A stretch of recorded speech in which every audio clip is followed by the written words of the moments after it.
हवा महल।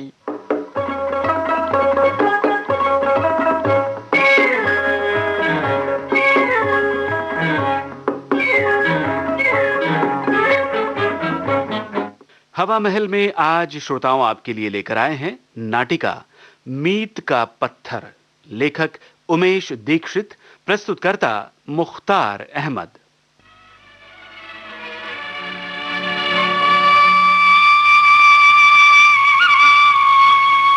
देखो तोशा, मुझे जब तक तुम दिखाई नहीं देती तो ऐसा लगता है कि क्या कहूँ। मैं समझ गई क्या कहना चाहते हो तुम। क्या समझ गई मेरे बिना बताए ही? अरे यही तो कहोगे, उषा रानी, मुझे चारों ओर फूल ही फूल नजर आते हैं, हर श्रृंगार की महक आती है उषा, और हर शाख मुझे राजा इंद्र के नंदनवन से लाई लगती है। उषा तुम तो बस मेरा मजाक उड़ाने लगती हो। सच कहता हूँ, लोगों का ख्याल है कि औरत आदमी से ज्यादा भावुक होती है, लेकिन मैं तो कहता हूँ कि आदमी बुनियादी तौर पर बेहद भावुक होता है। मुझे उन दिनों की याद आती है जब हमारी तुम्हारी शादी नहीं हुई थी और तुम मुझे देखने को कितनी व्याकुल रहा करती थी। क्या मतलब? गोया कि आप देखो अब तुम सीरियस हो रही हो। तो आप नॉन सीरियसली कह रहे हैं? तो फिर कहने के पहले बता दिया करो कि कब तक तुम नाटक के मूड में हो और कब। उषा, मुझे याद है वो शामें जो मैंने तुम्हारे घर के सामने लेफ्ट राइट करते हुए गुजारी हैं, और तुम्हारी एक झलक देखने के लिए मैंने कितने पीरियड मिस किए हैं, पापा की कितनी डांटें सही हैं। और शेखर, सचमुच मैं जब उन दिनों की याद करती हूँ तो बरबस ही मेरी आंखों में आंसू भर आते हैं। तुम हमारे घर जब पहली बार मेरे मास्टर बनकर आए और फिर सचमुच मास्टर बन गए, समझ नहीं पड़ता ये सब इतने दिनों में कैसे हो गया। शुक्र है खुदा का कि मैं इस मास्टर में कामयाब रहा, और बजाय इसके कि प्रमोशन तुम्हें मिलता, मैं खुद ही अपना दर्जा बढ़ा बैठा। मैं सचमुच अपने को खुशनसीब समझता हूँ। वो कैसे? तुम्हें पता नहीं रानी, प्रेम कितना बड़ा जुआ है। ट्रेल तो कभी कभारी फंसती है, अक्सर बदरंगी पास आते हैं। अब तुम ही देखो ना, एक साहब हैं, एक साहिबा हैं। मैं जरा रूपक में बात कहूंगा। हाँ, दोनों को आपस में बेहद प्यार है। मेरा मतलब समझ गई ना? हाँ, तो वो जनाब दिलो जान से निसार हैं एक दूसरे पर। दोनों ने शहर के बाहर किले के खंडरों में जिंदगी भर साथ निभाने की कस्में खाई, और मनचाही न होने पर जान देने तक के इरादे पक्के कर लिए। और फिर एक दिन उन साहिबा की एक दोस्त तशरीफ लाती है इन साहब के पास। साथ में एक खत है, एक निहायत रंगीन रुमाल में लिपटा हुआ। खत का मजमून है, मेरी अच्छी बहन, मेरा एक काम करना, शंकर से कहना कि दुनिया में हजारों मुझसे हसीन लड़कियां हैं, मुझे भुला दें, मैं उनकी न हो सकी, मेरी शादी अगले महीने हो रही है, उनसे कहना मुझे भूल जाएं, अलविदा। Very sad. वाह, तुमने तो कह दिया वेरी सैड, और हो गया। अरे उस बेचारे का तो पटरा उलट गया, लेकिन मेरा पासा ठीक पड़ा। अच्छा, तो ये बात है।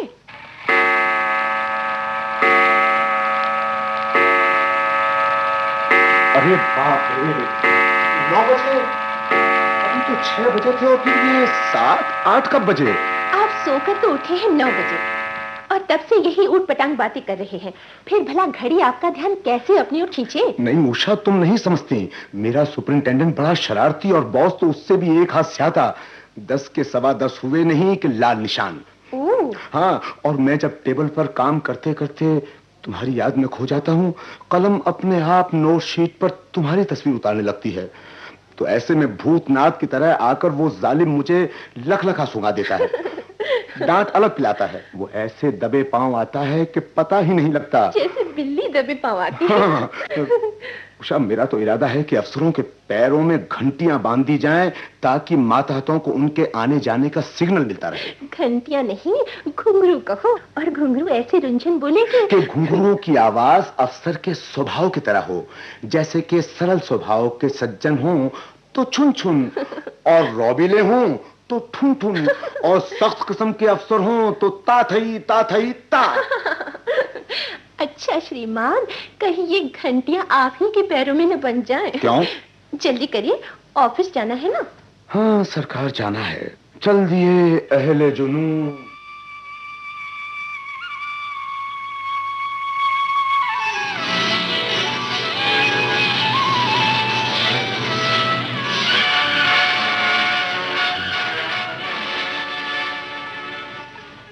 अरे कहाँ हो? कितनी देर से चीख रहा हूँ, कोई सुनता ही नहीं, सब बहरे हो गए हैं।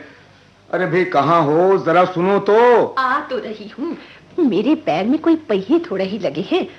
दिन भर फिरकी की तरह फिरती रहती हूँ, फिर भी जरा सा कुछ हुआ नहीं कि लगे बांग देने। कहाँ हो, सुनती हो कि नहीं? शांत हो महारानी, मेरा मतलब आपको नाराज करना कतई नहीं है।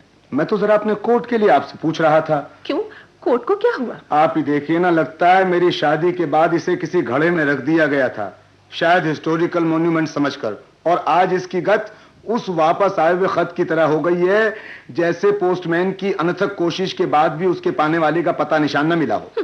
तो क्या हुआ, दो चार ही तो शिकने हैं, पहनने से ठीक हो जाएगी। और फिर ऑफिस में देखता ही कौन है? ओहो, मैं पूछता हूँ कि आखिर इसकी ये गत हुई कैसे? नाराज क्यों होते हो? मुन्ना इससे जरा खेल रहा था। ओह, कोट भी कोई खेलने की चीज है?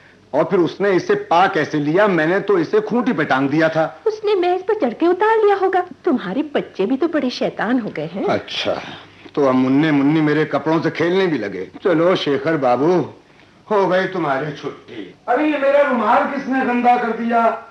उषा, ये घर में सब क्या मचा रखा है, मैं तो समझ नहीं पाता हूँ कि आखिर इस घर को हो क्या गया है। बेकार पे चीखो मत, मुन्नी ने मुंह पोंछा होगा। मेरे रुमाल से मुंह क्यों पोंछा? रुमाल इसीलिए तो होता है कि उनसे हाथ मुंह पोंछा जाए। और फिर बच्चे बच्चे ठहरे, उनमें तुम्हारी जैसी समझ कहाँ। अरे भाई, मैं कब मना करता हूँ कि रुमाल काम में न लाओ। तौली आखिर किस लिए है? मैंने कल ही खरीदा था। तुमने बच्चों को सर पे चढ़ा रखा है सच। चलो सिग्नल हो गया भाई, मैं तो चला। पर आज तो तुमने 2 घंटे की छुट्टी ली है ना? अरे तो उससे क्या हुआ, 12 बजे तो पहुंचना ही है, तो इतना लंबा रास्ता। मैं सोच रहा था कि आज स्टेटमेंट्स पूरे कर लूंगा, 2 दिन देर से गया हूँ। सुपरिंटेंडेंट साहब रोज बिगड़ते हैं। अच्छा, तो छुट्टी ली भी आपने दफ्तर का काम पूरा करने के लिए? श्री राम वैद्य ठीक कहते हैं। क्या कहते हैं?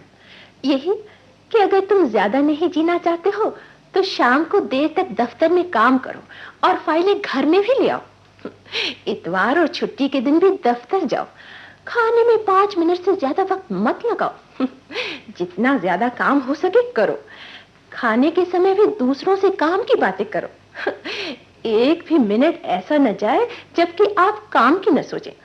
सारी जिम्मेवारी अपने ही सिर लादे रहो, और यदि दौरे पर जाओ तो कार्यक्रम ऐसा बनाओ कि रात में सफर करो और दिन में काम। उषा, तुम तो मेरी हंसी उड़ाने लगती हो बस। ये मेरी बेबसी है, सच कहता हूँ। ये छोटा सा घर और ऊपर से तुम्हारे बच्चों की चिल्लपों, इससे तो दफ्तर ही अच्छा।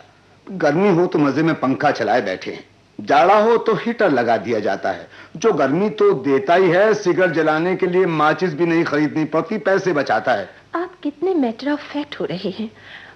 आपकी सारी भावुकता कहाँ गई? बॉस के साथ टिम्बकटू। पर तुम ये मत समझो कि मैं रीत गया हूं। तुम्हारी एक मुस्कुराहट के लिए सच कहता हूं, दफ्तर की घड़ी रोज ताकता रहता हूं कि कब 5 बजे। झूठी। नहीं रानी, सच। चल दिए अहले जुनून।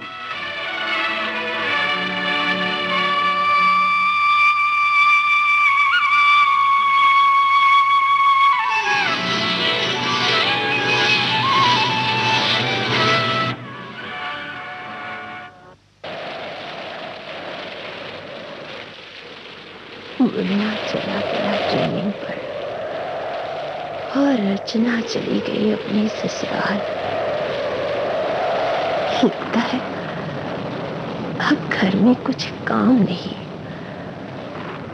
वे हैं तो रिटायर होने के बाद मेरी ही तरह बेकार। दिन भर बैठे बैठे उनका भी वक्त नहीं कटता। कहाँ हो भाई? जरा मेरा चश्मा तो लाना, जरा अखबार पर एक नजर डाल लूं, तो फिर चलें जरा जज साहब के यहाँ हो आए। अरे तुम भी कैसे भुलक्कड़ हो।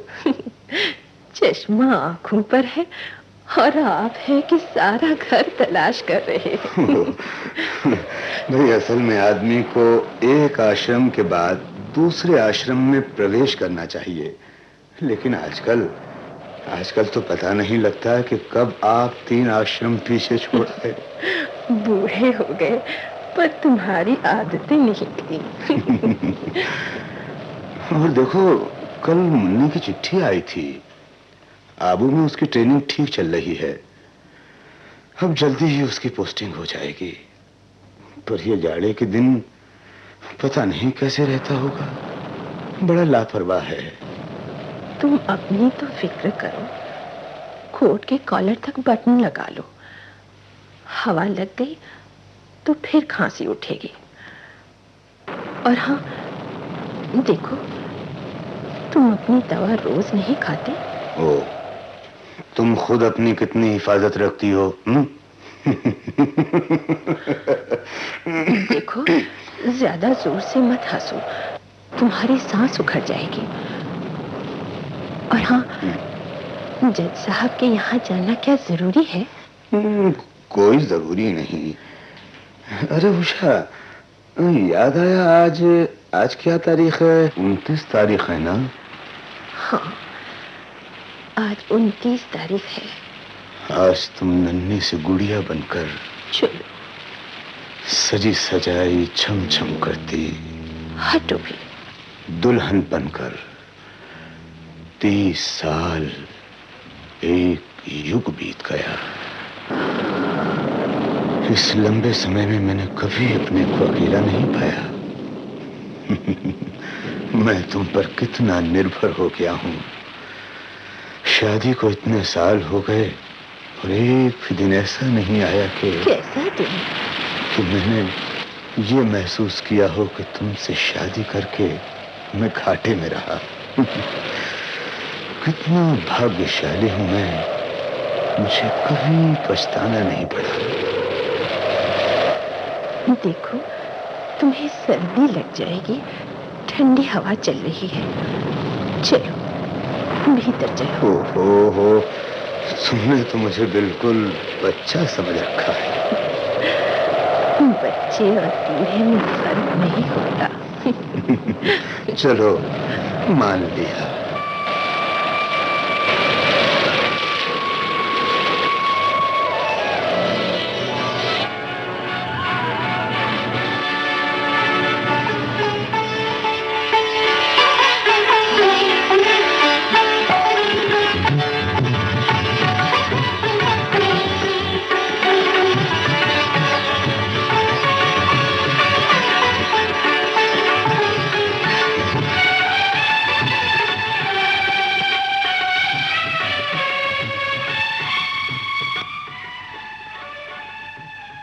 उमेश दीक्षित की लिखी नाटिका अभी आप सुन रहे थे, मीत का पत्थर। प्रस्तुतकर्ता मुख्तार अहमद।